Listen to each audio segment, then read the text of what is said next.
যখন শুনছি যাবেন হয়েছে তখন তো কি একটা অনুভূতি এটা।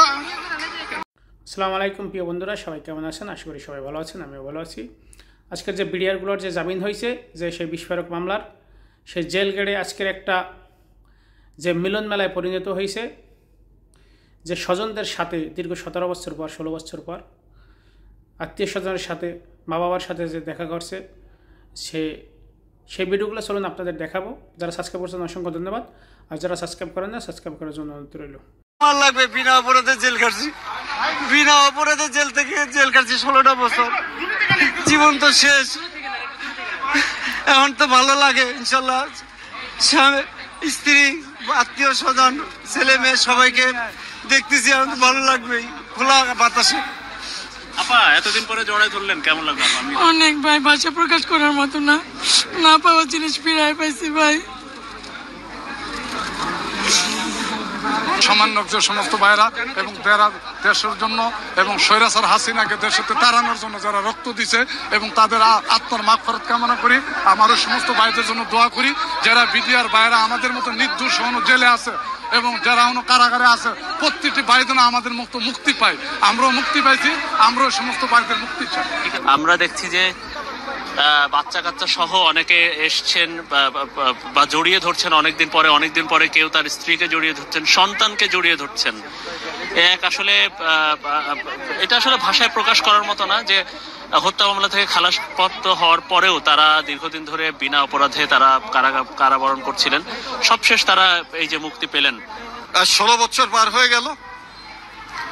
16 বছর পার হয়ে গেলে যখন আমার চাকরি 30 বছর, তখন সারা বাংলাদেশে যে 18,500 বিডিআর আমরা চাকরিচ্যুত হয়েছে, ওরা তো সন্তান স্ত্রীর কাছে ছিল, ওদের কষ্টটা একটু কম হলেও তারাও বিভিন্ন জায়গা মানে লেবারগিরি করে এমনকি চাকরি। তাই এই দেশবাসীর কাছে, সবার কাছে আমার আকুল আবেদন, আমরা জেলে যারা নিরপরাধ তাদেরকে মুক্তি, এবং অনেকে হুইল চেয়ার নিয়ে হাঁটতেছে দেখেন জেলের ভিতরে, কষ্টে আছে এবং অনেক লোক মারা গেছে। তা আমি সবার কাছে এটাই বলবো, দেশবাসীর কাছে, আমরা যাতে হারানো সম্মানটা ফিরে পাই। তাহলে আমার বয়স 65, যে কদিন বেঁচে থাকবো গর্বের সাথে বলতে পারবো যে আমি নিরপরাধ ছিলাম। 23 বছর 6 মাস চাকরি করেছি। কত বছর জেল কাটলেন? 17 বছর। আচ্ছা, 16 বছর। খালাস পেয়েছেন নিশ্চয়ই? না, এটা হলো আপনার বিস্ফোরক মামলা, খালাস না জামিন পেয়েছে আর কি। কারাগারের পরিবেশ কেমন, কি অবস্থা? কারাগার তো কারাগার, এখানে পরিবেশের কথা কি, কারাগার তো কারাগার, এখানে যত ভালো থাকেন এবং যত আরামে থাকেন, এখানে কোনো শান্তি নেই। শান্তি খালাস পেয়ে এতদিন জেলে ছিলেন, এতদিন এই যে 16 বছর জীবন থেকে চলে গেল, এটা তো বুঝে আপনাকে বোঝানো যাবে না, বলে বোঝানো যাবে না যে কি কষ্ট, কি জ্বালা জেলখানার ভিতরে, এটা আপনাকে বলে বোঝানো যাবে না। আমরা চাই এই যে সরকার আমাদের পরিকল্পিতভাবে আমাদের জেল খাটিয়েছে তার জন্য সঠিক শাস্তি এবং সঠিক বিচার হয়। এই যে ফ্যামিলির সাথে এতদিন পরে দেখা হবে, বাড়ি যাবেন, তাই না? বাড়ির খাবার খাবেন, তো এটা তো অনুভূতি অন্যরকম, এটা তো বলতে বোঝানো যাবে না আপনাকে, এটা অনুভূতি অন্যরকম। যখন শুনছি যাবেন হয়েছে তখন তো কি একটা অনুভূতি, এটা আর বলে বোঝানো যাবে না ভাই। এই মামলা তো কোনো তদন্তকারী কর্মকর্তা নাই, কোনো আয়ু নাই এই মামলা, এটা তো একটা শুধু পরিকল্পিত একটা মামলা দিয়েছে। এই মামলার কোনো আয়ুই নাই, এটা ষড়যন্ত্র মামলা। যদি চাকরি না যায় কোটা তো আর খালি থাকবে না, কোনো মায়ের পুত না কোনো মায়ের পুত আসবে। কেমন লাগতেছে? ছেলে পাইয়ে খুব আনন্দ লাগতেছে। ছাত্র আন্দোলন এবং ডক্টর ইনু সাহেবের অসংখ্য ধন্যবাদ। ওনারা না আসলে জীবনে আমি ছেলে পাইতাম না। ছেলে হারাই